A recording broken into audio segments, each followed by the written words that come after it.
জীবন বদলে দেওয়া স্বামী বিবেকানন্দর কিছু মূল্যবান উক্তি। যার কথার চেয়ে কাজের পরিমাণ বেশি, সাফল্য তার কাছে এসে ধরা দেয়। কারণ যে নদী যত গভীর, তার বয়ে যাওয়ার শব্দ তত কম। জীবনে হেরে যাওয়া বলে কিছু হয় না। হয় যে তার আনন্দ থাকবে, না হলে শেখার প্রস্তুতি থাকবে। যারা তোমাকে সাহায্য করে তাদের ভুলে যেও না। যারা তোমাকে ভালোবাসে তাদের ঘৃণা করো না। আর যারা তোমাকে বিশ্বাস করে তাদের কখনো ঠকিও না। সব সময় অন্যের কল্যাণ করার চেষ্টা করো। দেখবে ঈশ্বর নিজে থেকেই তোমার কল্যাণ করছে। কারো ওপর প্রতিশোধ নেওয়ার আনন্দ কয়েকদিন থাকে, কিন্তু ক্ষমা করার আনন্দ আজীবন থেকে যায়। যে ব্যক্তি অল্পতেই খুশি থাকে সেই ব্যক্তি সব থেকে সুখী। জীবনের দুঃখকে জয় করে এগিয়ে যাওয়ার জন্য প্রয়োজন হয় সাহস আর ধৈর্যর। অন্তরের কথায় মানুষের অন্তর স্পর্শ করে, আন্তরিকতায় মানুষকে অন্তরঙ্গ করে তোলে। কখনো না বলো না, কখনো বলো না আমি করতে পারবো না। তুমি অনন্ত এবং সব শক্তি তোমার ভেতরে আছে। তুমি সব কিছুই করতে পারো। জীবনে কাউকে আঘাত করার আগে ভেবে নেবে নিজে আঘাত পেলে কেমন লাগে। মনে রাখা উচিত, জীবনে কাউকে কাঁদিয়ে বেশি দিন ভালো থাকা যায় না। যার একজন ভালো বন্ধু থাকে তার কখনো আয়নার প্রয়োজন হয় না। ভদ্র ভাষা আর নম্র ব্যবহার করলে মূর্খরা ভাবে লোকটি দুর্বল, কিন্তু আসলে সে জানে না এই গুণটি অর্জন করা কত কঠিন। ভাগ্য বলে কিছু নেই, যা আছে তা হলো কর্মের ফল, যা প্রত্যেকের চেষ্টা ও যত্নের ফলে গড়ে ওঠে।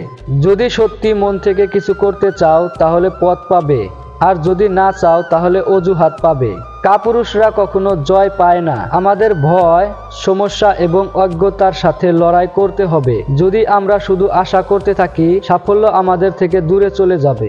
একাকিত্ব তোমায় যা শেখাবে, পৃথিবীর কোনো ভালো বই তোমায় তা শেখাতে পারবে না। তুমি যখন আলোর দুনিয়ায় থাকবে, সবকিছু তোমাকে অনুসরণ করবে, কিন্তু অন্ধকারে প্রবেশ করলে নিজের ছায়াও তোমাকে ত্যাগ করবে।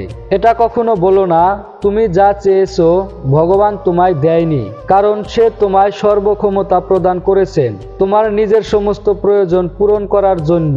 তুমি নিজে অসফল তোমার কর্মের জন্য। জীবনে বেশি সম্পর্কের প্রয়োজন নেই, কিন্তু যে সম্পর্কগুলি আছে তাতে জীবন থাকা অত্যন্ত জরুরি। আমি বিশ্বাস করি যে কেউ কিছু পাওয়ার উপযুক্ত হলে জগতের কোনো শক্তি তাকে বঞ্চিত করতে পারে না। যে যত বেশি ভালো মানুষ হবে তাকে বেশি কষ্ট পেতে হবে। মনের শক্তি সূর্যের কিরণের মতো, যখন এটি এক জায়গায় কেন্দ্রীভূত হয় তখন এটি চকচক করে ওঠে। উপরে উঠতে গেলে আগে নিজেকে হালকা করো, নিজের ভেতরের সব অহংকার টেনে বের করে দাও। তুমি যদি সঠিক হও তাহলে তা প্রমাণ করার চেষ্টা করো না। চুপচাপ অপেক্ষা করো, সময় সব কিছুর জবাব দিয়ে যাবে। মানুষ জ্ঞানের পরিচয় দেয় তার কথায়, যোগ্যতার পরিচয় দেয় তার কর্মে, আর বংশের পরিচয় দেয় তার ব্যবহারে।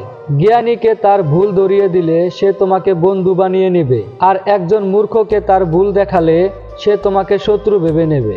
আমরা ভিতরে যা বাইরে ঠিক তাই দেখি, কেননা জগৎটি আমাদের আয়নার মতো। নিজের উপর বিশ্বাস রাখো, তোমার দ্বারাই সব সম্ভব। জগতে এমন কিছু নেই যা তুমি পারবে না। এই সংকল্প নিয়ে এগিয়ে যাও, তুমি সাফল্য পাবেই।